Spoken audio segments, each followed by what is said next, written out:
Kerala Blasters ഇന്നലെ രാത്രി അടുപ്പിച്ച് 2 അനൗൺസ്മെന്റ് ഒക്കെ നടത്തി ആരാധകരിങ്ങനെ ശാന്തരാക്കി നിർത്തിയേക്കാണ്. 5 വർഷത്തെ കരാറിലാണ് റൈറ്റ് ബാക്ക് താരമായ അമേറാണ് അവിടെ കേരള ബ്ലാസ്റ്റേഴ്സ് ഇപ്പോൾ സ്വന്തമാക്കിയിരിക്കുന്നത്. അതോടൊപ്പം തന്നെ പഴയ കിറ്റ് മാനുഫാക്ചറിംഗ് പാർട്ട്നേഴ്സ് ആയിട്ടുള്ള 6x6മായി ഒരു സീസണിന് ശേഷം വീണ്ടും കൈകോർത്തിരിക്കുകയാണ്. 2 വർഷത്തെ ഡീലിലാണ് അവരുമായി ബ്ലാസ്റ്റേഴ്സ് ഇപ്പോൾ ഒപ്പുവെച്ചിട്ടുള്ളത്. എനിവേ പെട്ടെന്ന് തന്നെ ഈ 2 അനൗൺസ്മെന്റ് നടത്താൻ കാരണം അതിന് പിന്നാലെ വരുന്ന ഹൃദയവേദകമായ ഒരു വാർത്തയുടെ ആഘാതം കുറയ്ക്കാനാണ് എന്നുള്ളത് മറ്റൊരു പോയിന്റ്. ഞാൻ പറഞ്ഞു വരുന്നത് കേരള ബ്ലാസ്റ്റേഴ്സിൽ നിന്ന് മറ്റൊരു ഇന്ത്യൻ താരത്തിന്റെ പടിയിറക്കത്തെ പറ്റിയാണ്.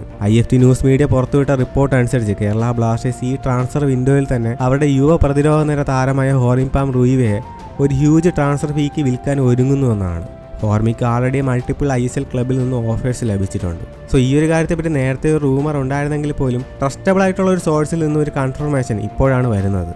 മാത്രമല്ല ബ്ലാസ്റ്റേഴ്സ് ഒരു സോഫ്റ്റ് ഡീലിനാണ് ഹോർമിപ്പാമിനെ കൊടുക്കാൻ ഉദ്ദേശിക്കുന്നതെന്നായിരുന്നു കുറച്ച് ദിവസം മുന്നേ പുറത്ത് വന്നിട്ടുണ്ടായിരുന്നത്. ഞാൻ കേട്ടെടുത്തോളം ഹോർമിക്ക് ബ്ലാസ്റ്റേഴ്സിൽ തുടരാനാണ് ഇൻട്രസ്റ്റ് എന്നാണ്. മാനേജ്മെന്റാണ് താഴത്തെ ഒരു ഹ്യൂജ് ട്രാൻസ്ഫർ ഫീക്ക് വിൽക്കാൻ താല്പര്യം. പലപ്പോഴും താരങ്ങളുടെ ലോയൽറ്റിക്ക് പുല്ല് വിലയാണ് ബ്ലാസ്റ്റേഴ്സ് കൊടുക്കുന്നത്. അതുകൊണ്ടാണ് ക്ലബ്ബ് വിട്ടുപോകുന്ന താരങ്ങൾ നമുക്കെതിരെ കളിക്കാൻ അവസരം കിട്ടുമ്പോൾ മാക്സിമം പെർഫോമൻസ് ചെയ്ത് ഗോൾ അടിക്കാൻ അവസരം കിട്ടിയ മോക്കിംഗ് സെലിബ്രേഷൻ ഒക്കെ ഇടുന്നത്. എനിവേ മറ്റൊരു ഡിഫൻഡറുടെ കേരള ബ്ലാസ്റ്റേഴ്സിലേക്കുള്ള വരവിന് പിന്നാലെ തന്നെ മറ്റൊരു ഡിഫൻഡറിന്റെ പടിയിറക്കാൻ വൈകാതെ നമ്മൾ ബ്ലാസ്റ്റേഴ്സ് ആരാധകർ കേൾക്കാൻ തയ്യാറായിരുന്നുകൊള്ളൂ എന്നാണ് IFTയുടെ ഈ ഒരു റിപ്പോർട്ട് വ്യക്തമാക്കുന്നത്. സോ ഗൈസ്, നമ്മുടെ ഒരു ചാനൽ 10K എന്ന ഫാമിലിയിലെത്താൻ ഇനി കുറച്ച് സബ്സ്ക്രൈബേഴ്സിനെ മാത്രമേ ആവശ്യമുള്ളൂ. സോ ഇതുവരെയും ചാനൽ സബ്സ്ക്രൈബ് ചെയ്തിട്ടില്ലാത്തവർ ഈ ഒരു വീഡിയോ കാണുന്നുണ്ടെങ്കിൽ ഒന്ന് സബ്സ്ക്രൈബ് ചെയ്ത് സപ്പോർട്ട് ചെയ്യണേ.